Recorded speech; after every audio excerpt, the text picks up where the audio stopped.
Well, Jon Keen. Seems like Jon Hi, Keen has Conchitah.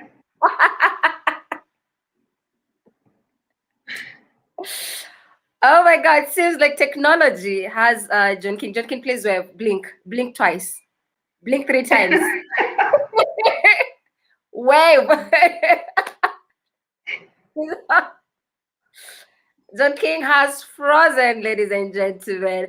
Anyway, hello once again and welcome to the 3rd episode of Single Parenthood, whereby we are literally covering the co-parenting edition part 2. Sijui kama Jon Keen amerudi, I'm not seeing him blinking.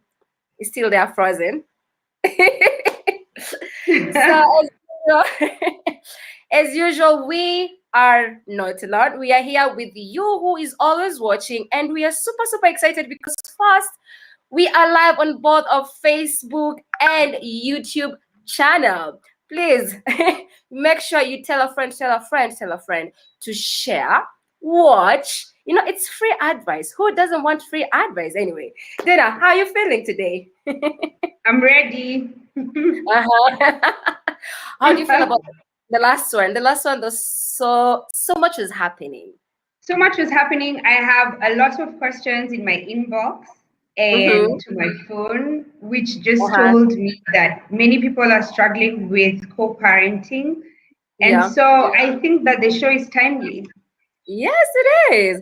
Well, let us welcome Jon Keen back. Jon Keen, please. Karibu. Welcome back. Asante. So sorry for it's okay. At the last minute things just went south. Yeah. Technology. It has its ups and downs. Yeah, so welcome. Yeah, it happens. Yeah, I mean, welcome once again. It's another week. We are having great time. We had a good discussion last week. We had fantastic time. We had we still have the same guests that I have last week, and it's a fantastic day. I mean, so much feedback we received from you, and because of those feedback, we decided to go live also on other platforms. Like now, right now, we are live on YouTube. This is a fantastic thing for us. We are happy about it. Thank you guys for your feedback. Keep on following, keep on liking, share with a friend, and let's have a discussion ongoing. Conchitah, last week, quite an interesting discussion we had.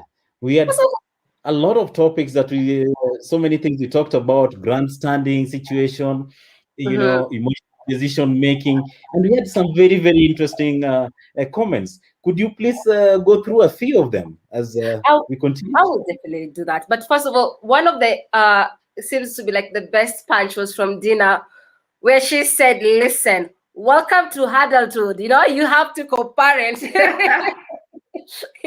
It's part of it. So if you look at some famous quotes. I have famous quotes. So if you look at some of the comments that we got and feedback, we have someone was anonymous who said, "I'm used to not having a partner though. It's only tough for my daughter. She is coming out of it strong." So this is someone who, you know, is definitely doing this single parenthood, and we're so proud that at least they can be able to see that coming out through their daughter. Then we have someone else. I actually really like that comment because then, you know, it feeds into parenting, because parenting is giving our children a realistic view of the world. So I actually, you know, congrats to that mom, and, you know, just keep going. So someone else says, so when it comes to this fear, nataka nimcall sijui nini, I said, you know what? Beep this, I'm paying fee. Sasa anashindwa anafaa kuingilia wapi hapa? JK, I'm telling you, if you find a person who is unreasonable when it comes to co-parenting, ni bad. Yeah, that was a very interesting comment, because mara mob sana hata mimi nasikia watu wanakataa, you know, ni kama unataka ubembelezwe, uambiwe sasa, you know, you need to pay school fees, you need to do this, you need to do this. I keep on wondering why this kind of things do happen more frequently like this. Is it And it reminded me of Zile we were talking about, emotional decision making, the grandstanding in between. Dina, what do you think? I don't know. Sometimes people feel the need to remind their partner of their obligations. If it's not working, just stop. Just give the school his number or her number. Let them get in touch directly. Yeah, because sometimes men or women might feel like you want them to give you the money so that you mismanage it, or buy bling or something. I don't know. But if they feel that strongly to just get rid of that situation, just put them in touch with the school. Let the school talk to them directly. When fees are late, let them sort it. But at the same time, I know, Conchitah, you're laughing. I don't know. You're laughing about this, but at the same time, is it fun? Is it kind of a fun thing, a control thing? Because me, I feel like it can be a control thing. You have to kind of, receive your calls, from time to time. We have to do the lunga lunga dance. Conchitah, you they don't know. Let me tell you, first of all, this makasiriko, let me speak it in terms of a friend's example. So basically, I have seen that happening whereby this other person doesn't want, even to communicate. Get rid of that situation. Just put them in touch with the school. So they don't want to communicate with the school just to say, like, this and this is the situation. Like, it's easier when this person, even if they're not capable of paying, and then they communicate to the school, like, listen, I will sort this out on this specific day because right now I'm not financially capable. But when you go mute, yet just see school fees, unalipia your ex-partner, unalipia mtoto school fees, So the person who's being affected here at the end of the day is the child. So for me, I always say, like, it's all about communication. So you have to communicate with this person. So come on, for those who are joining us, we're having some reviews of some of the comments, and someone was talking about school fees. So basically, all we're just saying is, let the person deal with it. As Dina said, wacha shule mpigie simu, pena number. Share his number. But the thing is, does it really get resolved? That's the thing. Does it work? That option work? Ukipeana number to the school, ina work. Maybe it's the better option, other than having to deal with the phone. You making the phone call and putting that extra stress not only on yourself but also on your partner. Because if you say it's a hangover of emotions from the previous relationship or the breaking of the relationship, then it causes me some strife to have to call you. Yeah. And so I have to call you, John, and you're in the middle of something, then you're like, check now, this chick, she's on. It's a bother for both of us. And I know that, I have tried it. It doesn't always work. So maybe sometimes your partner can feel you're petty or you're just trying to control them. Or when it comes from a school, I'm sorry, the school doesn't know you, wasn't in a relationship with you. The only relationship is the money. So please, I think that it can be helpful to hear it from an independent third party, than you with the hangover of emotions.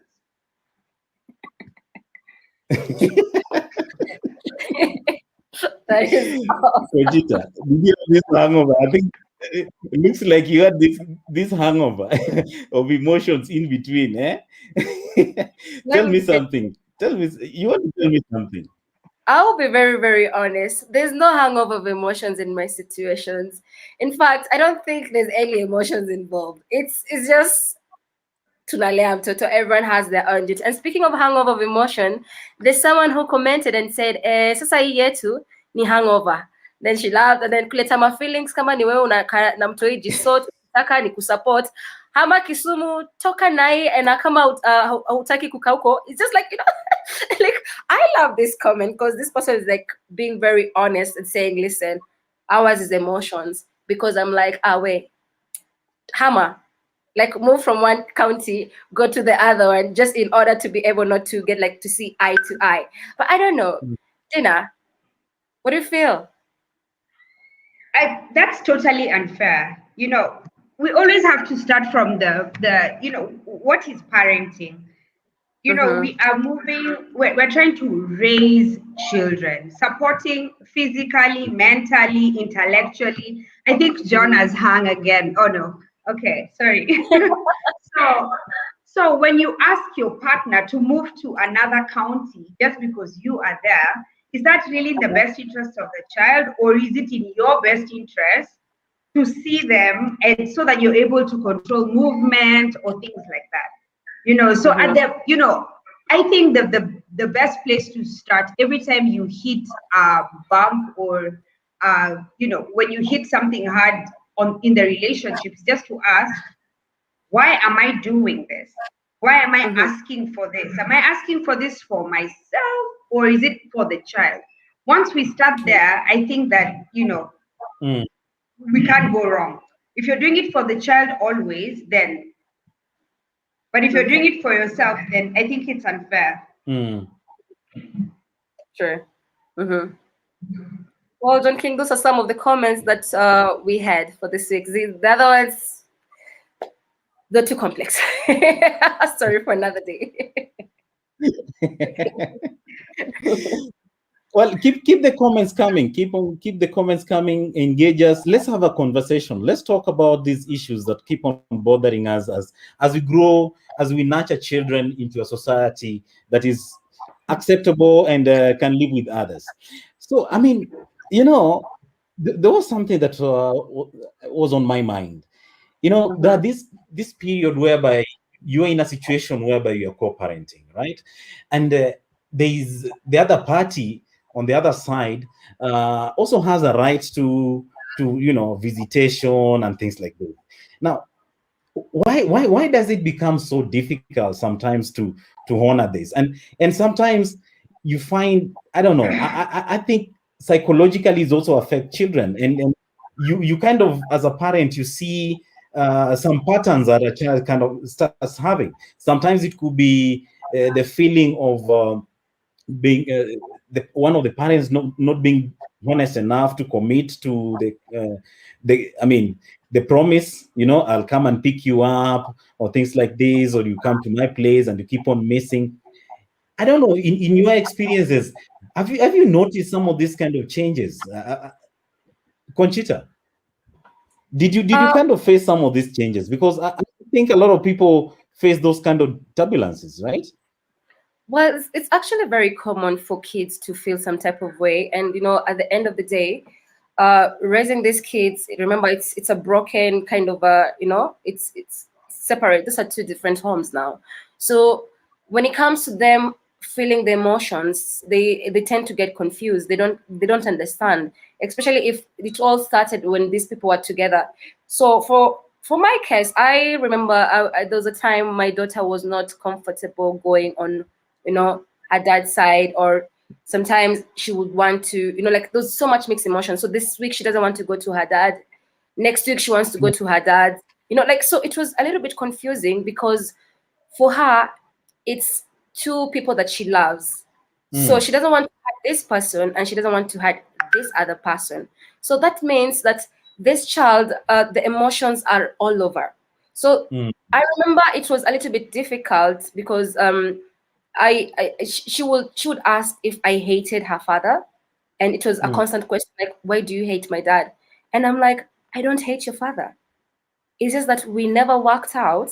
So that means he loves you so much and I love you too. So we all love you so much. But at the end of the day, you have to understand is just because we're not together, it doesn't mean that we are not there for you.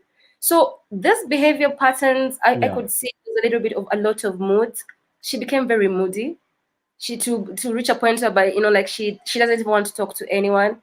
And now the best thing that I did was, because I would say this was affecting her, because sometimes she would even cry. Like it was very confusing for her. So the best person that I would let her talk to was her favorite auntie, who like she would confide her emotions to. So she'd be like, no, I'm not happy, I'm sad. So now you see, from there now I'll be able to handle it. I'm like, she's not happy on this side. She is sad. So how do we do this? So I'm like, yo, listen, if you're having her this weekend, please don't do this and this and this, because her state of emotions is this right now. So you figure out how to handle it on your own terms. Because I cannot tell him how to raise. I have no control over how his parenting skills is. Same way. So yeah, it's very confusing. It traumatized me, because I'm such a mama bear. I get you. I mean, I get you. I get where you're coming from, and I think it definitely does.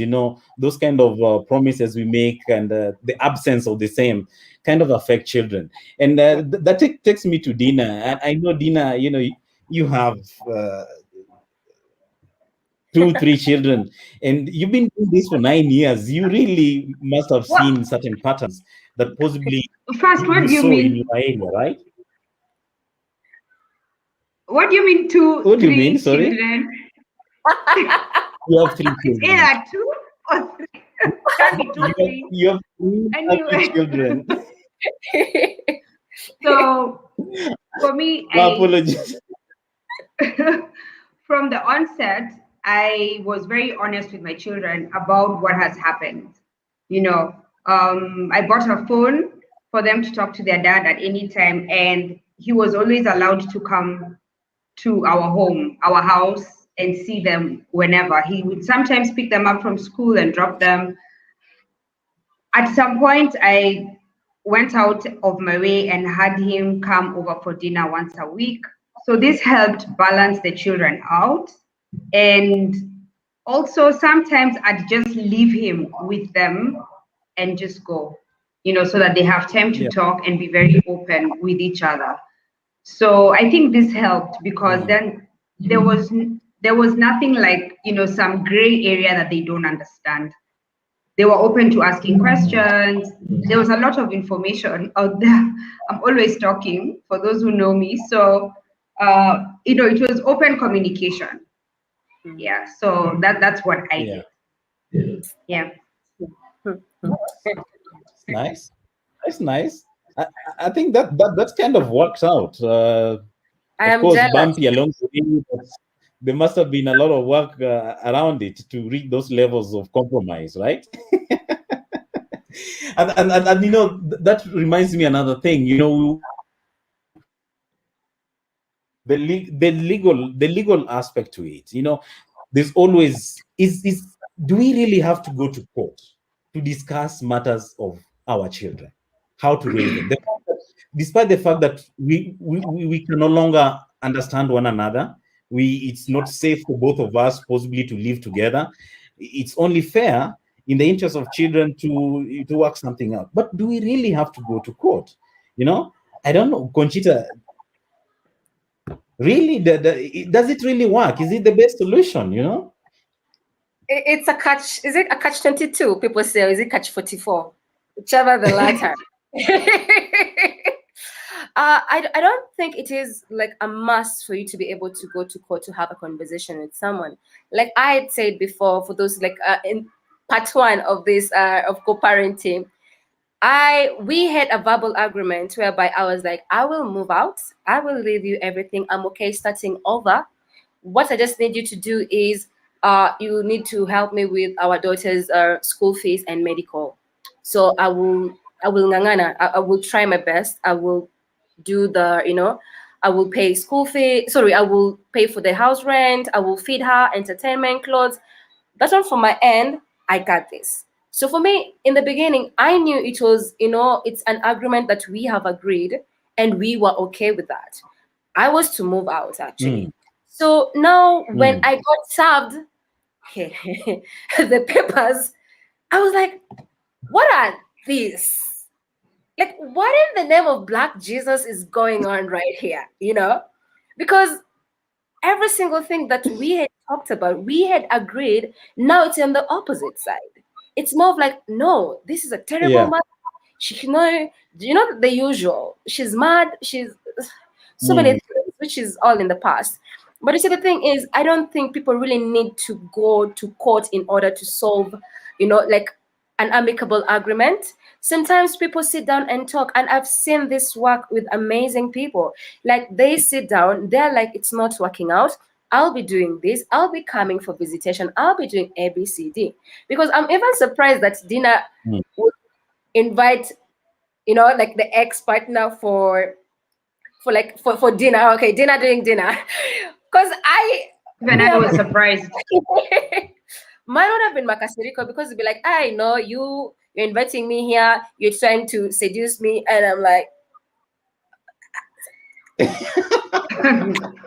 I'm trying to do this for our kids. So I'm so jealous that you can be able to reach that point, because I don't know which 20, 30 year is gonna be for me to be able to reach in a point whereby we can be able to sit down, have a dinner or have lunch with our daughter without having any.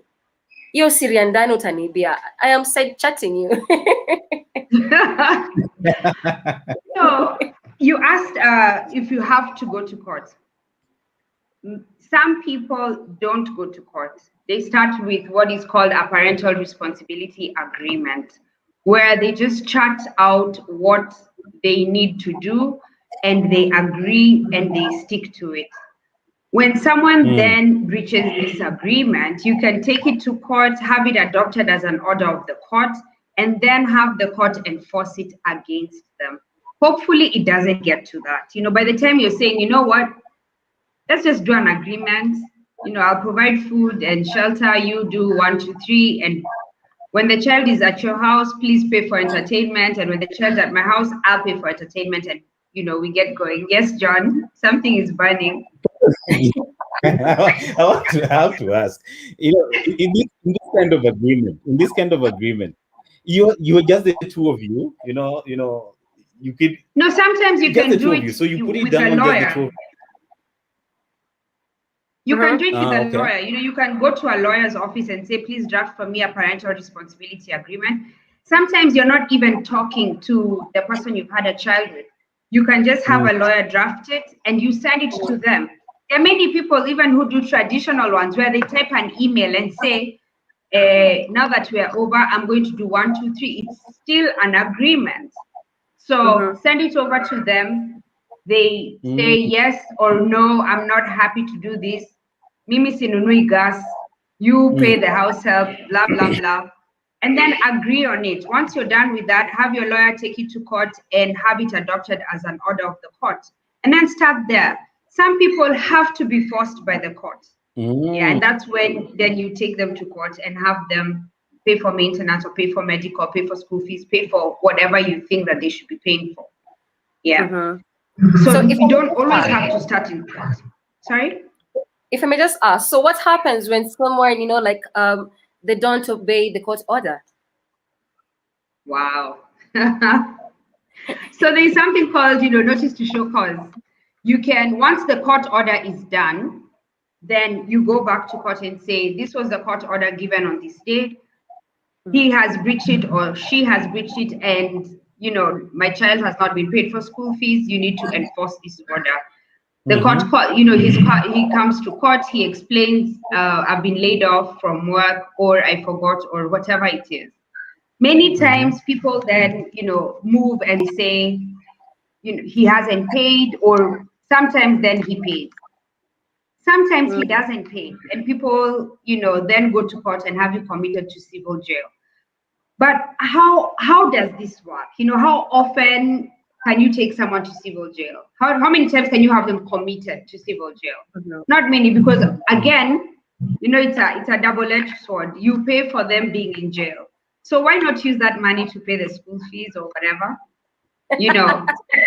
Or at the same time, how many times can you keep going to court? How many times can you go to court, get an order, he doesn't pay? Isn't it easier to maybe try and talk to them outside of court? Start there. It's fine if you're not getting along. I understand that as well. But how, my question is it really for the children that we're doing this back and forth, or is it to punish you? Is it to show you some undue, to take an undue advantage over you? is it really in aid of the child? That's what I'm asking. Many times I ask even my clients, are you able to talk to this person? Can I reach out as your lawyer? Can I reach out to them? Are you comfortable with me reaching out to them without going to court?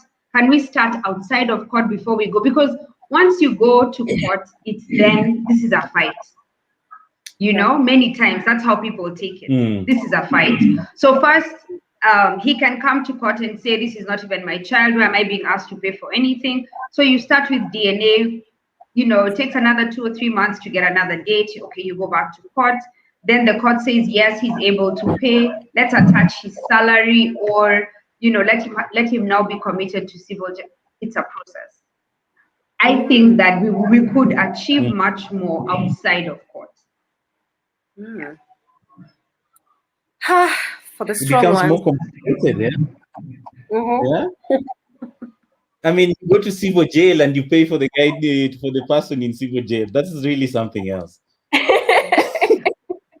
can't pay for anyone. You're obligated to pay the government for each day. You see, committing someone to civil jail is more or less a threat of punishment, taking away their liberties so that they can carry out their responsibilities.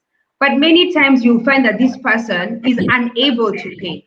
Have we considered that, their fathers, say, for example, in this, the period of the pandemic that we've been having, there's some fathers who have lost their jobs, their mothers who've lost their jobs, they've lost, their investments and different issues. Now, have we considered that they're not able to pay? Totally unable to pay. Not that they don't want to pay. So even taking them to court, it's of no use, because he'll go to court and say, look, I'm not able to pay. How do you take out blood from a stone? It's not possible. Sure. Well, guys, it's getting more interesting as we getting deep into options, different kind of options. Please follow the page, like the page, share the page, share the links around with your friends. This can help somebody. You could be going through some of this kind of situation. There are always solutions. And, it's through this kind of discussions that we can learn from one another. Now, it's interesting because I think what you guys are talking about, it's easier, it's much better if we choose a different path, as opposed to reaching a point whereby we are protagonists on the same matter and then we are forced to do things. In the beginning, I think it's easier if people can reach an understanding, with that same understanding based on your capabilities. Reach the compromises earlier before you're forced to do some of these things. And of course, I know there are also consequences to this. Other than Dinah, other than consequences, like, for example, being taken to civil jail and things like this, when, for example, I have a child and the mother of my child, I'm holding the custody of the child, but then the mother of my child is ordered to, every, weekend, or, those kind of custody arrangements, and she just doesn't show up, other than the repercussions to this, psychologically, emotionally, to any child, that kind of missing link. What do you think? Because you can't enforce it. You can't enforce it. You reach a point where you cannot enforce it. What happens? I don't think that the court can enforce an emotional bond. It can't force you to be a parent. You see, so that's, I think, our last program we talked about walking the social, the social relationship of bonding with our children ourselves. That's where it takes effort on both parents to to push the relationship. It's not possible for the court to legislate on how to bond with your child. It has a framework for provision of this child. It has a framework for the rights of the child to be enforced, but you cannot force someone to be a parent. And so that's why last week we said, as a parent, you sit down, put your emotions in a box, then put a ribbon on that box and put the box away, and then say, what do I want for my child? Do I want my child to bond with their mom? And then ask yourself how you can make that possible. If it's too much work, then you don't have to do it. But you should also be ready for this child to have a gap, which is also okay, because I mean, you're raising a rounded child, yeah? Because disappointments will come in life. You want this child to be able to deal with life as it is. And life as it is has many disappointments. People will disappoint you along the way. You may not get the job you want. You may not get the wife you want. You may not get all sorts of things.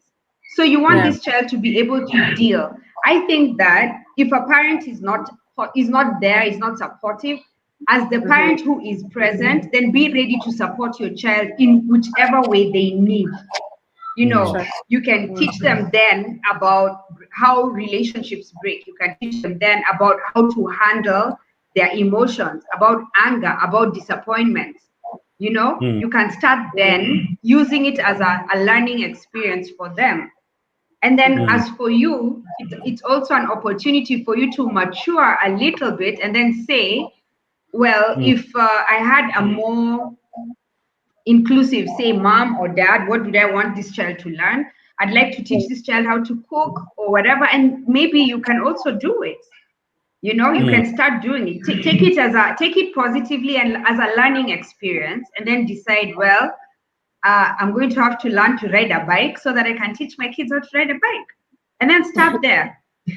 Again, I think you can expose your children to more wholesome families. You know, expose them, go with them. And that's why the child, I think that, you know, a child is for the community. Let them go to a home where a father is involved and a mother is involved, and then let them see the difference for themselves. You don't have to go home later and point out and say, did you see John's dad the way he does? Did you see Peter's dad the way he was? You don't have to do that. Just take them there. Because they have cognitive abilities, they will see a father who is involved, and you know, in their, you know, they'll make up their own minds later and say, I grew up, my dad never used to come for me every weekend or whatever, but you know, I saw Peter's dad and he was so involved. I think I want to be like that. Other than you going home, watching TV with them and then telling them, you see there this dad is behaving, you know, and you see there this one is behaving. You see this movie, this is how fathers should behave. You, your father, then behave like that. You don't have to do that. But you can choose to be the bigger person and say, fathers should be like this, and then support your child in whichever way they need. That's what I would do. Well, just if I may just ask Jon, like in your situation, you know, you are a single dad raising, you know, like your own daughter. So how is the kind of co-parenting when it comes to, like, let's say from the relatives from her mom's side? Do you guys have that rapport as well? Well, interesting that you bring that up. The short and long of that answer is that we do not have that arrangement.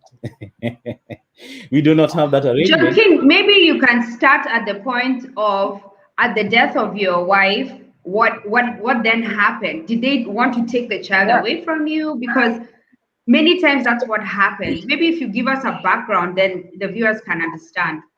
Yeah. Well, okay. In my case, thanks, Dinah, for bringing that up. So the mother of my child passed away. So when she passed away, of course, we had a period of mourning, and during that period of mourning, you clearly start seeing different kind of changes in people. Yeah, the people that you're used to. So they have their own rights to their own feelings and changes. But we ended up in a situation whereby both of us wanted to take control of the child. And, you know, naturally, men in Africa are not, people don't believe that they can actually raise children. Well, there's so many of them that have done the same. Yeah. So it was quite a difficult situation, because we had to go to court and have those kind of arguments, you know, in court. But at the end of the day, the matter was settled in court, and the baby is here many years later. So yes, there was that push and pull. There was that push and pull there was that push and pull of desire to for them to have the child so that I could be on the other side, kind of getting the co-parenting situation. Yeah. My argument was, I knew I was going to a territory that I was not used to, but I was the only surviving parent. How do you consciously give out your child to somebody else and then be the one visiting that particular person? I said to myself, anyone who wants to help me in this process should help me from here. Sure. If you have the heart and you are honest enough that you want to be part and parcel of helping me, help me from here. Help me from here. I don't want to have questions of why did I go? Why did you stay with me? Those kind of questions. I'd rather have a question of, you should have let me go. Then I would be like, okay, but I'm your parent. I'm the one who gave birth to you. You're my responsibility until a certain time. Interestingly, what informed my decision, again, just talking about guardianship, is one of the aunts of my daughter. When my daughter was born, I was lucky enough to be the first parent to see her, or rather to receive her on earth. So one of the aunts, I remember, told me, Jon Keen, from now until either the time you die or she leaves this earth, she's your responsibility. Sure.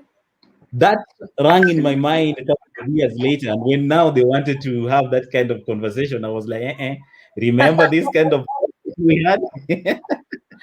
So that's how it played out in my case. So I didn't, I've not been in.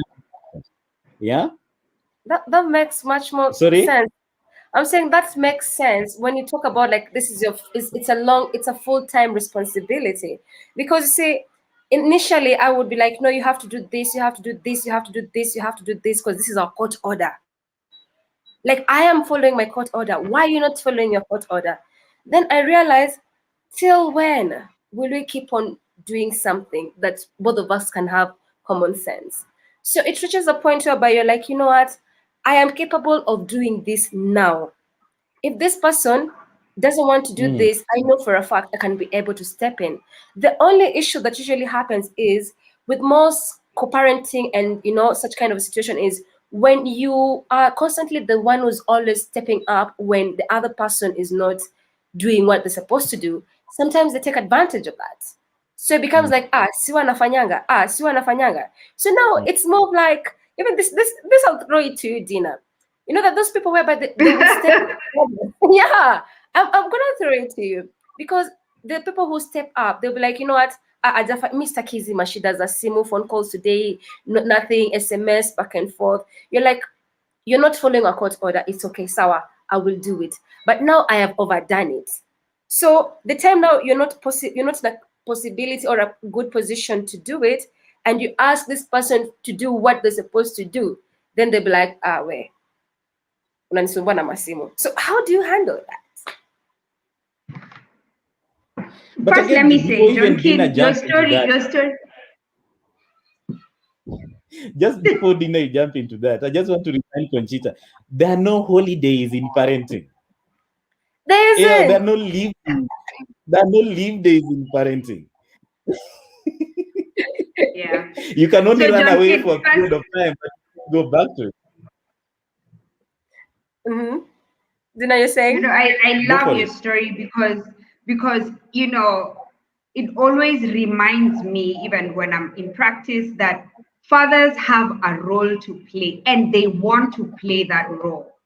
Many people think that fathers want to just shove off parenting and only have good days, and it's not true. It's not a true picture. Fathers want to be there for the whole of it. And so I urge more fathers to just get out there and fight for their children. If there's an opportunity, don't take children from their mothers just for fun.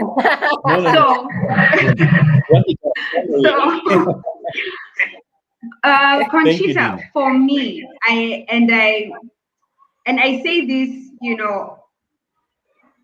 and I want to throw caution out there. This is what Dinah does. It is not the best way. I don't know what would work for you, or I don't know your partner. But what I would do is, I always think, this is my child. Sure. This is my child. Yeah, whether this father is there or not, this is my child. Yeah. I give him opportunities to participate, which he takes up happily. I'm glad to say many times he takes them up happily. Yeah. But where he's not, eating them with a big spoon like I expect, I just jump in and do it because this is my child. It'll get to a point I won't do this thing. I keep telling, I keep telling myself that, I keep telling my folks that, I keep telling my friends that. I have friends who are always like, oh my God, you're doing it again. You're doing it again. But it's what I do.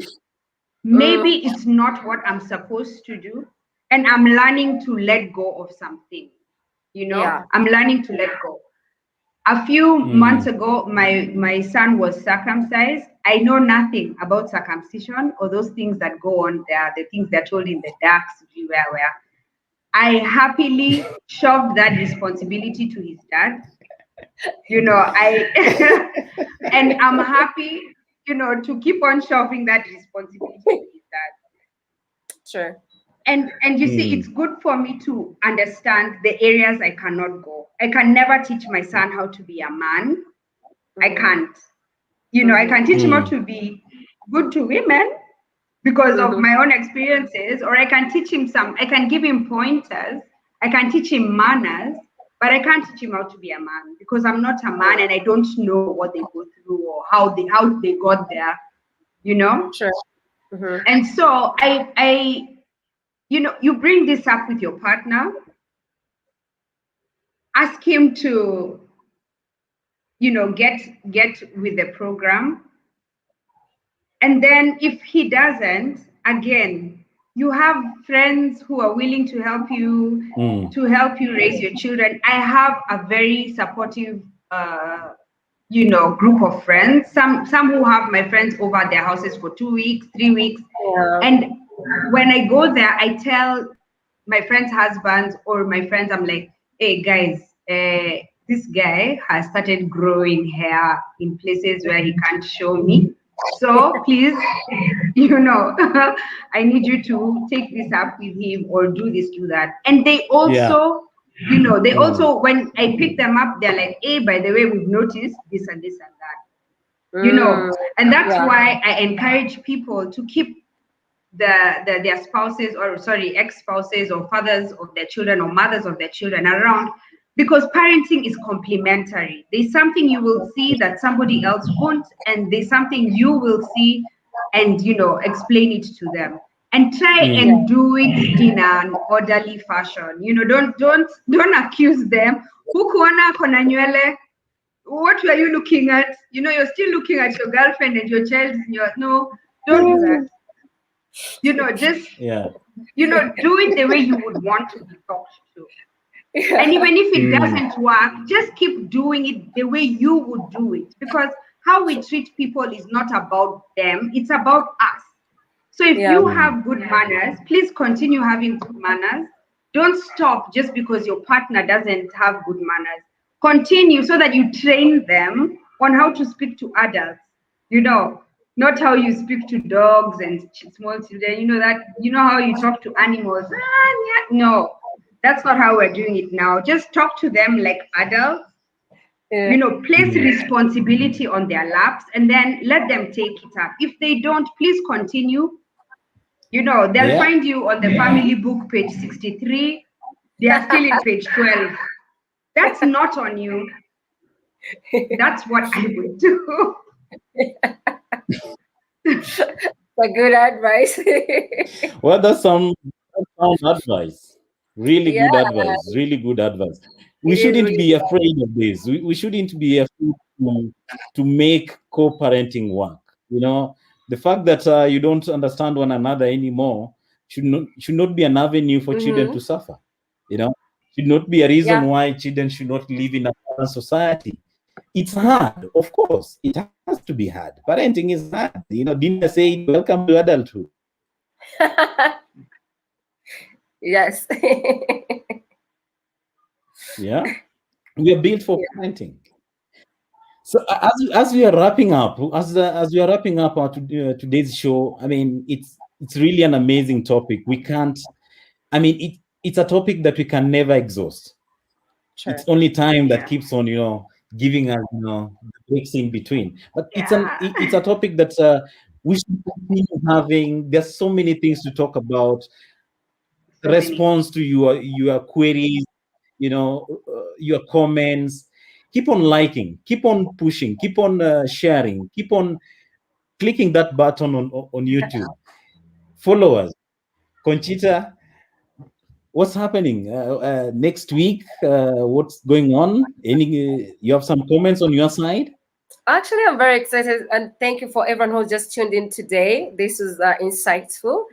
As I keep on saying, I like learning. I am for learning, regardless. I want to know I am wrong because I'm not 100% okay. It doesn't mean Hmm. I'm the better parent. No, there's so many mistakes that I have done in this situation, and if we have an opportunity to learn and do something better, why not?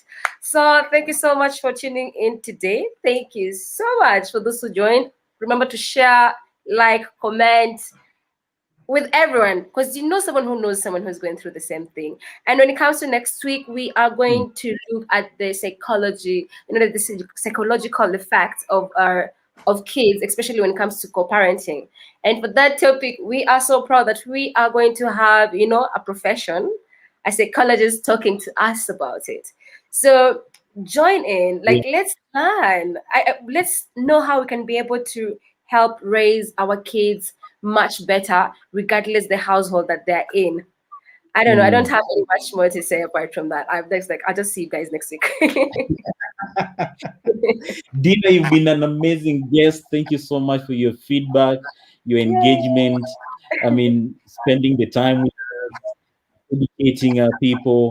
Guys, remember, Dina as a law firm, you can always reach Dina out. Dina Yeah. Katema. Kishaga Katema is advocate, is a law firm, sorry. So, Mhm, but keep on engaging us. Let's talk. Let's share.